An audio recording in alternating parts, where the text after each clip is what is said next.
Welcome to Wild Worcestershire, the podcast from Worcestershire Wildlife Trust. Each episode will explore the wild corners of our county. From ancient woodlands to whispering wetlands, along the way we'll meet the people working to protect these places and uncover the hidden lives of the wildlife that calls them home. This is a space for stories, for connection and for celebrating nature right on our doorstep. So come with us and discover the wild side of Worcestershire.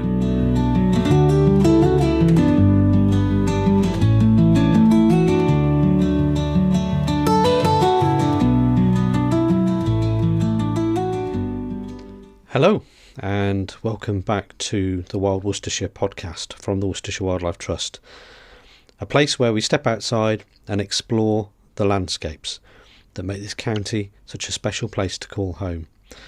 I'm your host Lee Robinson, and I hope your new year is off to a great start. Now, you find me sheltering today, unfortunately, because the weather, being a typical January, is a little bit on the wet and the windy side. So I'm inside one of the barns at Smite Farm, and I'm trying to do my best to shelter from the elements.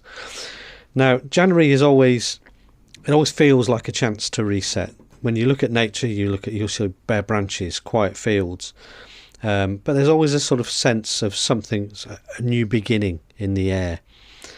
It's nature taking a breath, and in some respects, so are we. But even in this quieter season, there's an incredible amount of work happening behind the scenes to help our wildlife thrive. Now, in today's episode, I'm going to be diving into one of the Trust's most ambitious and transformative projects, and that is the Natural Networks project. Over the past 7 years, this project has been building real ecological connectivity across Worcestershire, creating those stepping stones of habitat that allow wildlife to move and to feed and to shelter and to flourish in an ever-changing landscape. I've been on the road, I've been out chatting with various people that make all of this happen. First up today, we're going to be hearing from Fernhill Reynolds, who is our Natural Networks Officer at the Trust. If you've ever wondered how a blank canvas field can become ponds, orchards, woodlands and meadows, and how all of that is stitched together, if you like, with an ecological insight, but also allowing for community as well, then you're in for a treat. I'll also be heading over to Meadow, which is over in Fernhill Heath, and I'm going to be meeting with Megan from North Claines Parish Council. I'll also be talking to Freddie, who is a young scout from Worcester 5th Scouts, and they're two voices right at the very centre of a project that has completely reshaped what a village green space can be.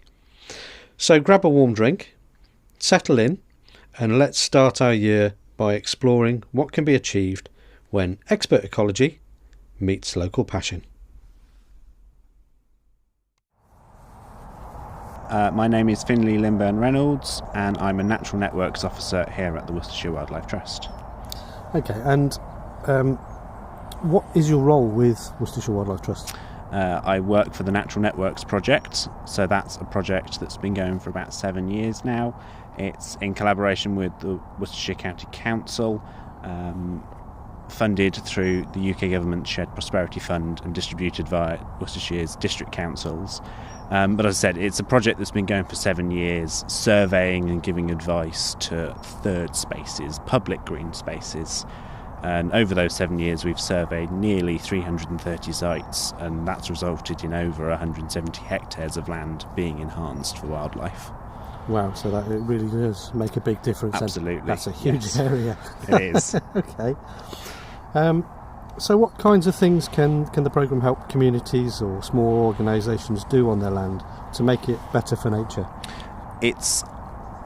The clues, I think, is in the name, Natural Networks. It's about creating that network. It's the connectiveness across the county, making those little stepping stones between our larger sites, our nature reserves and farmland that are doing good things for wildlife, into these smaller community spaces, the village park, the village green, churchyard, spaces like that, improving them for nature to make them better connected to support our species. Right, okay. I did have time to go and have a look on the website and read up about it, because I do like to do my research. And one of the big tools that you use is something called a BEA, a Biodiversity Enhancement Assessment. Yeah. So in simple terms, what is that, and what do you look for when you visit a site? In the simplest terms, it is a massive document that we write. So we go to a site, we survey it for its existing habitats and the habitat quality. We then write up our biodiversity enhancement assessment reports, and that includes a section on how it sits within the landscape, how the habitats around it impact the site, and we then move on to the section where what are the things the site can do, the owners of the site can do to make it better for wildlife. So this is a nice big table full of things like you can plant trees here, you can create wildflower meadows, you can create ponds, or you can manage those existing habitats to how to make them better. It also includes a nice map to show you the nice spatial distribution of these things, and they're always nicely colour-coded. And then the last part of the report is the appendix document, which includes the methodologies of how to do those things. Right, okay. So, I mean, looking at it from a practical perspective, I recently went over to Meadow and I met with Megan, who is one of the parish councillors for North Claines Parish Council. And I just thought Meadow was a brilliant success story, and a very exciting project. So what was the site like before any work began? So back in 2019, it was when North Claines Parish Council bought the site. It was an agricultural field. The Parish Council bought it, envisioning it as this community space, but it was just a ploughed up field. They planted a very basic grassland, ryegrass and clover mix onto the field, but it was basically a blank canvas, which has made the changes that have occurred there quite very special. Yeah. So when you looked at Meadow, so what ideas came out of that at the first assessment? I mean, what you got you most excited about the potential of the place? We talked a lot with the parish councillors about what they wanted to get out of this space. It's a community space first and foremost, but obviously we come at it from a wildlife angle. I think the fact that it was a blank canvas was really quite exciting and promising. To the northern edge of the site, it dips down towards the Martin Brook, which runs in the woodland adjacent to the site, and that was naturally quite boggy in the winters, we noticed, and so we thought, well, that's the perfect place to put in a series of ponds. So I think that was what really excited us the most. But of course, because it's a blank canvas, we suggested all sorts of things, from small woodland plantings through to a nice traditional orchard, then up to grassland and good quality wildflower meadows. It is. I mean, the wetland and the orchard, the woodlands, the hedgerows. I mean, they really are lovely features. I mean, I spend a lot of time by the ponds and by the scrapes, and it's just so many dragonflies. It was absolutely unbelievable. So, how did you decide what to put where, and what was the most rewarding part of bringing all of that to life? Well, like I said, because it lied where the land lied low, and it dipped, and it was already quite soggy in the winter, that was the most logical place to put ponds. Where the existing hedgerows were, that was a good place where we could extend those hedgerows into scrubbier habitat and potentially out into woodland. And then the middle section, again, the parish council wanted it to be a community space, so there was always going to be some grassland and some open grassland spaces that they could have community events on. I think the most rewarding section was definitely seeing the ponds going in and seeing them now full of life and really looking good. Yeah. So, sort of thinking about the community aspect, I mean, Meadow is now a place for both people and wildlife. How important was it to make it welcoming and accessible for the local community? Very important, both to the parish council and to myself. Nature accessibility is very much a personal ambition of mine. I want lots of spaces to be accessible to people, and it's why I do my job. One of the things that went in was an accessible path that went round the site. And whilst it has very little wildlife value, it's obviously a very important community value. It turns out I think it's about 1 kilometre in length. So I think the idea was that could be used as a running track for people if they wanted to go on a morning jog. But the level path is really important for people with pushchairs, people in wheelchairs, people that need that level path to get access to nature. Yeah. I mean, the path is really impressive. And it just works so well in that space. And whilst I was there was a young mother with a pushchair pushing a child around. Yep. There was an elderly gentleman with a walking stick and a dog, and it just made nature accessible for everyone. Absolutely. Okay, so for the listeners who might have a patch of land or perhaps volunteer with a group, how can they find out if they're eligible for help from Natural Networks? So Natural Networks is sadly coming to the end of its current funding. However, as a trust, we're in the process of building up to our next iteration and morphing the project to be able to support more landowners and community groups going forward. So if anybody is interested in finding out about how Natural Networks can help them to get free ecological enhancement advice, get in touch with the trust in the spring and we'll see if we can help you. Okay, so when you look ahead, a few years from now, what do you hope Bull Meadow will become, both for the wildlife and for the people who visit?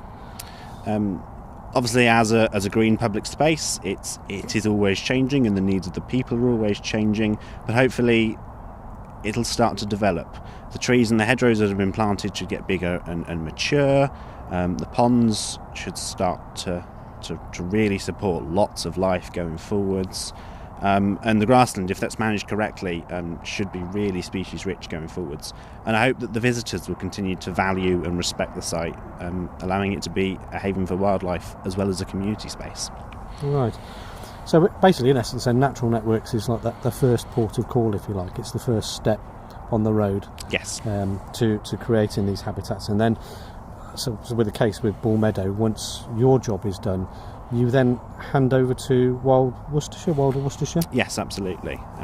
So because Natural Networks provides a lot of the specific wildlife enhancement advice, the habitat management and creation advice, it's very purely ecologically driven. Although I've said we communicated a lot with the parish council and the community to get in out of it what they wanted, it was very purely ecological driven. And then by handing it over to the Wild Worcestershire's team, they can engage more with the community. They can bring the community in to help with the management of it, and so therefore have a greater community aspect to the site. Yeah, that's quite interesting, because that was something I found when I not just spoke to Megan, but I also spoke to a young lad that's a scout that had planted the mini forest. Yeah, which is an awesome idea. I did some research on that, and that was absolutely fascinating. And he was enthusing about the site, so it's lovely to see the community getting involved as well. Well, thank you so much for taking the time to speak to us, and hopefully there'll be lots more projects on the horizon. Indeed, thank you very much. Now, that was really interesting. Just listening to Finlay talk about the Natural Networks project, you really get a sense of the scale. When you think about it, 7 years, hundreds of sites that have been surveyed, and over 170 hectares of landscape that has been enhanced, and all of it driven by the simple but very powerful idea of connecting the dots. Now, in previous episodes, I've hinted at that, and we've talked about connectivity in the urban landscape and the rural landscape. Well, the thing is, what we're trying to do here at Worcestershire Wildlife Trust is build habitats that talk to each other, to create a county where wildlife isn't just boxed in. It enables wildlife to move freely through the living, breathing and ever-changing landscape. But of course, those dots only really become real places like ponds and meadows, community spaces, when the people on the ground embrace that vision. And that brings me nicely to Bull Meadow. If Finlay's story was one of strategy and of about putting the dots, if you like, onto the canvas, Bull Meadow is the story itself. It's about filling in the picture. Now, Bull Meadow isn't just a case study. It's all about a community coming together. It's about school children planting a mini forest. It's a scout troop digging in 4 or 5 trees, each to offset their trip to Canada. It's about volunteers turning up with trowels. It's about rescuing a cattle trough, from a gutter and turning it into a community herb garden. It's also about wild daffodils. And one of my favourite stories, it's about a bull statue called Lord Movable, who's wrapped in bubble wrap and brought down from Scotland. And it's this kind of wild space that doesn't just benefit nature, but it also strengthens the community.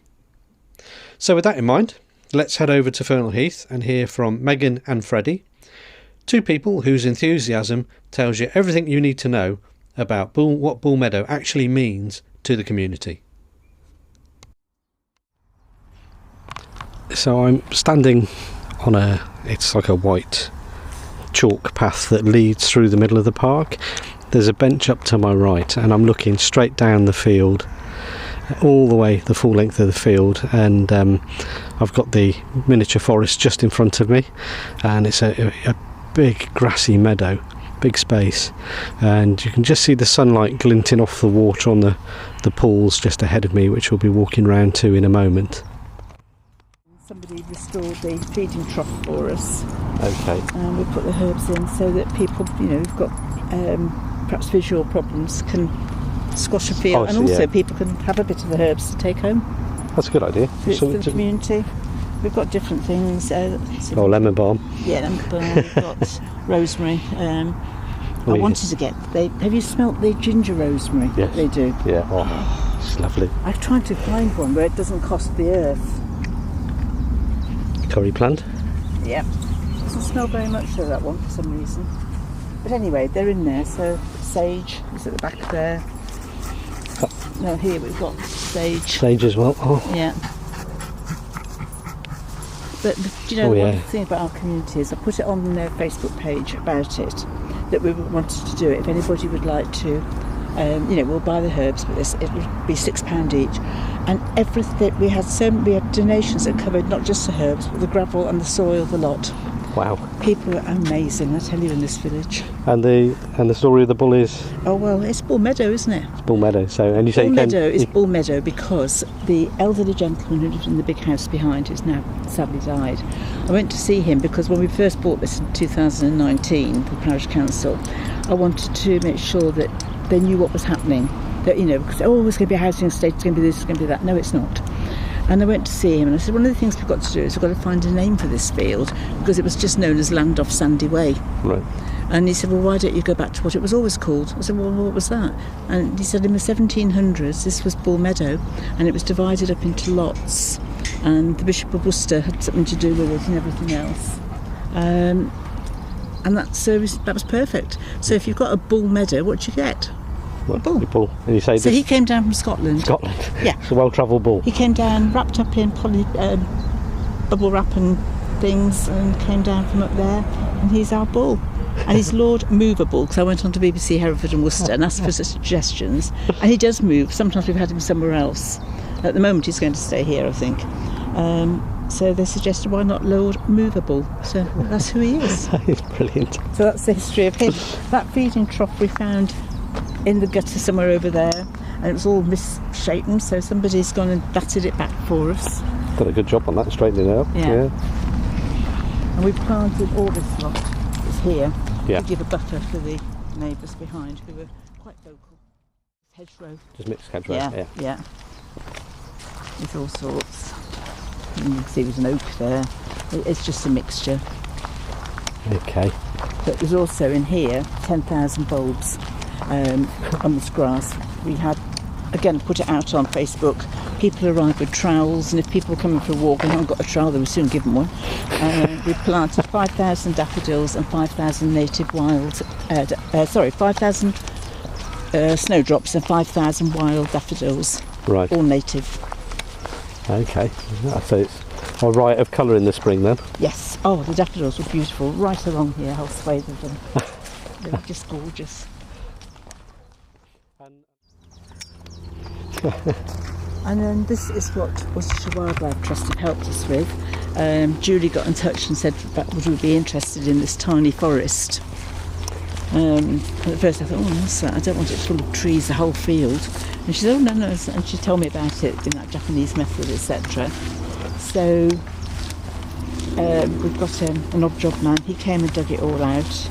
They gave us all the information about it, dug it all out. And then when it came to planting, we've got 400 different trees in here. They came up, Worcestershire Wildlife came up, they helped us do it, stake it all out. And the local school, Hindlip School, the children all came on the Friday in little groups, so the whole school were involved.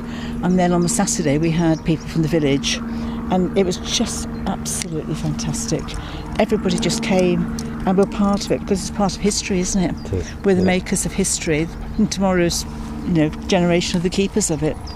So it's really exciting, because they were just bare twigs when they went in, and that was March this year. Oh, Bryn. Don't tell me I've not. I could do without that. And they're all. I think we've lost a couple from what I've seen, but they're all absolutely thriving.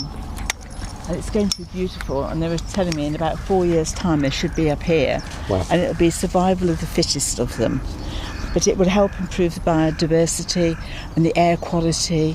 You've got extra habitat for birds, insects, all sorts of things to live in there. And it's an interesting feature. People come and have a look at it because they've not had one of these before, and what's this about? Yeah. But without Worcestershire Wildlife, we wouldn't be able to have that. Let's go and see. Okay. Now, if you're not aware, mini forests are also known as Miyawaki forests, and they're a small, very densely planted, fast-growing native tree forest that can be used in tiny patches of land. The mini forests pack a powerful punch. They're an ecological tool, a friend of the ecologist, because they can be used in such tiny places. And that's what's happened here at Bull Meadow. There is, in front of me, there's just literally a small area of probably about 20 metres in diameter. It's a circular area. It's got a fence around it at the moment to protect the trees, and a gate. But the mini forests are a brilliant concept that was developed by a Japanese botanist, Dr. Akira Miyawaki. And the forests are so densely planted. They're often 20 to 30 native species planted very closely together, and they create a little bit of healthy competition. So within about 2 to 3 years, there is little to no maintenance needed within the forest itself. Now, the trees are very rapid growing. The types that have been used are usually growing about 1 metre per year. So within 5 to 10 years, you're going to have a sizable tree plantation. And I think the beauty of these habitats is that they are absolutely amazing for insects, for birds, for animals and reptiles. And they're also brilliant at capturing carbon, and they're a much better carbon capture source than, say, a traditional monoculture plantation. And I think the thing is that I found from being here and from talking to Megan is that the whole project is, or has, got community buy-in. And there's been so much engagement from the local community, from the local school, the local residents, and even the local scout group. And I managed to talk to one of the young scouts about their role in planting the mini forest. My name is Freddie, and I came to plant trees. I came here with 5th Worcester Scouts for carbon offsetting for our trip to Canada, and I came with my dad and we planted about 40 trees. The reason we planted the trees is to carbon offset for our plane trip, and the more trees you plant, the more carbon is stored inside them, so the less carbon there is in the atmosphere, which means it's better for the earth. So we had this wooden 1 metre by 1 metre square, and we put it on the floor, and we had to plant 4 or 5 trees in each square and heel them in so that they were nice and tightly in the floor. As the trees grow, they'll probably develop into a dense mini forest kind of thing, and that'll be good for wildlife because it offers a lot of nutrition and food for them and a habitat for them to live in. Bull Meadow is so much more than a green space with a mini forest. There is 1 kilometre of paths to help people enjoy the space in all weathers, so even if it's a bit wet and a bit mucky, you've got a hard surface to walk around on. There are plenty of benches to sit and while away the day, as well as a children's play area. But it's not just about the humans. Nature is a true winner here. From the local native fruit trees through to the grassland areas that have been left to nature, to the newly installed wetland area with its ponds and scrapes. It's perfect for those species that like things a little on the damp side. And that's where we're heading to next.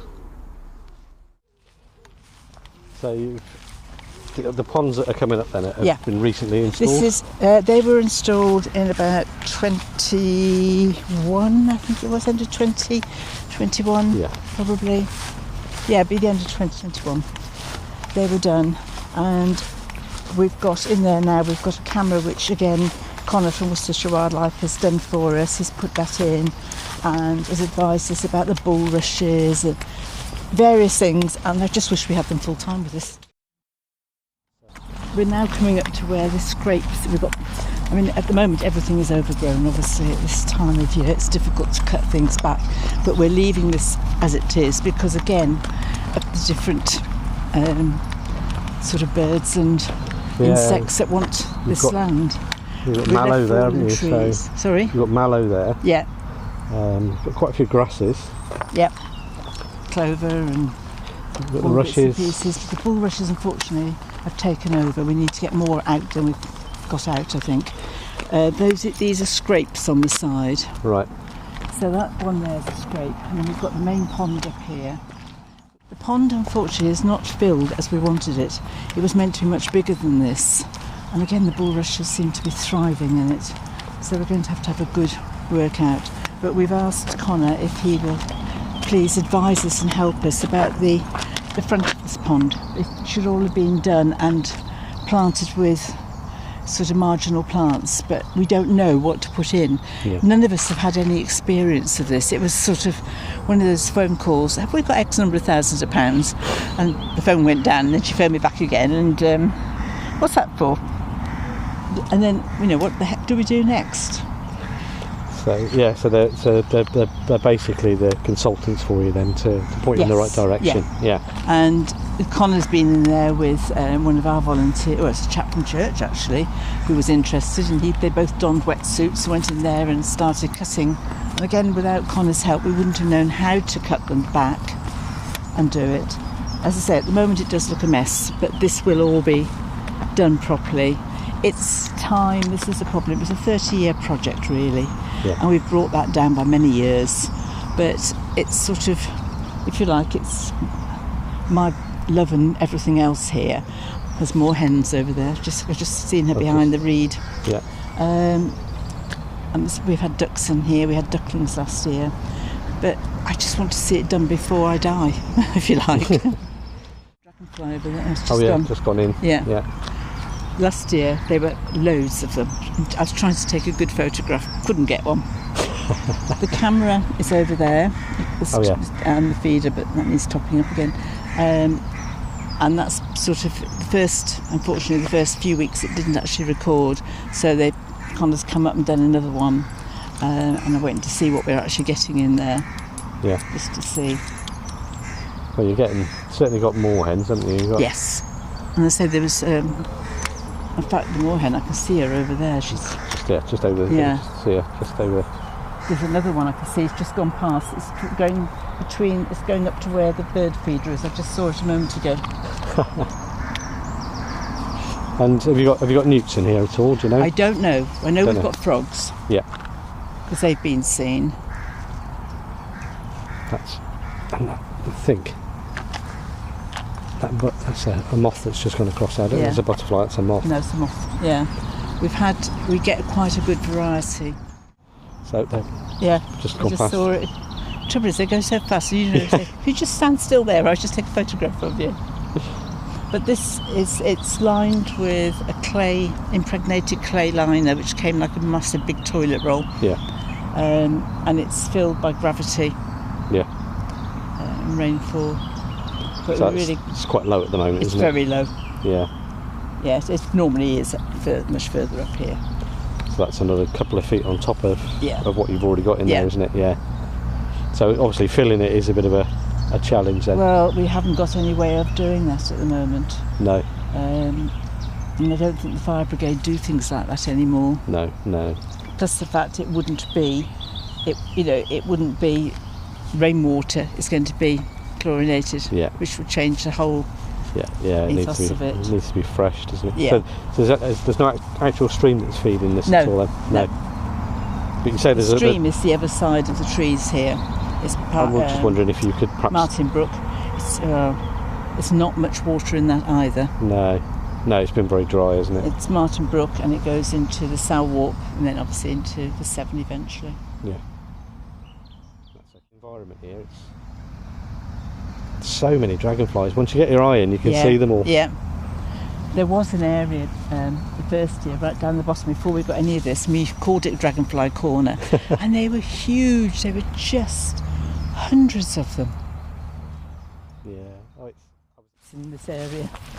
These trees, we've got 3 copper beeches here. Yeah. And one of them was donated by the Grumpy Men's Club, because there's a Grumpy Men's Club at our church, and they've donated. And another lady has donated too. People have just been so incredibly kind, and we're buying mature trees to put in.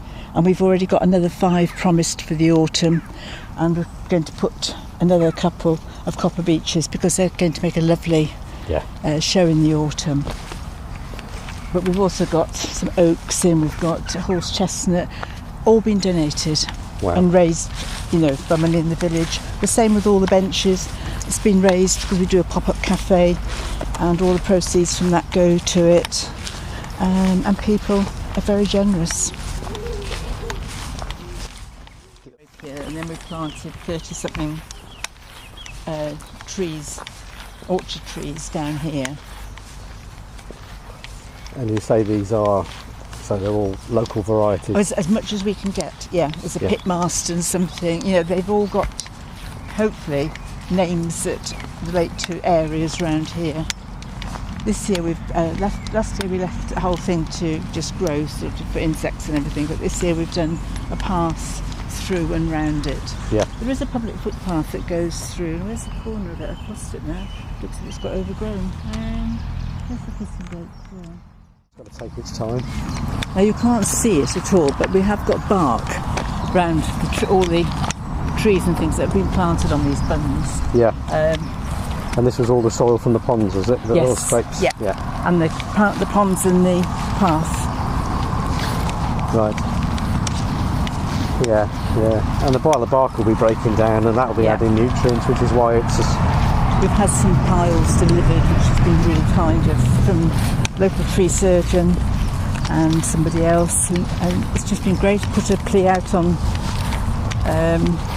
Facebook, on market, on our local Facebook page, and it was like a load of ants arriving with wheelbarrows. You can see some of the bark there. Yeah, we've still got some here to move, but that's on hold at the moment till the autumn.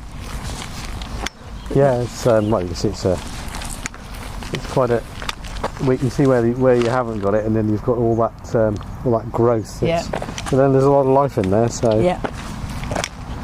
But we just wanted something as well to help retain the moisture in the ground, so if the bark on top would stop the surface just burning out. Yeah, I mean... there's a little tiny sapling that's just blown onto there. It's red, browny red. I know where it is, but it's difficult to explain to anybody. I don't know, I just saw it come.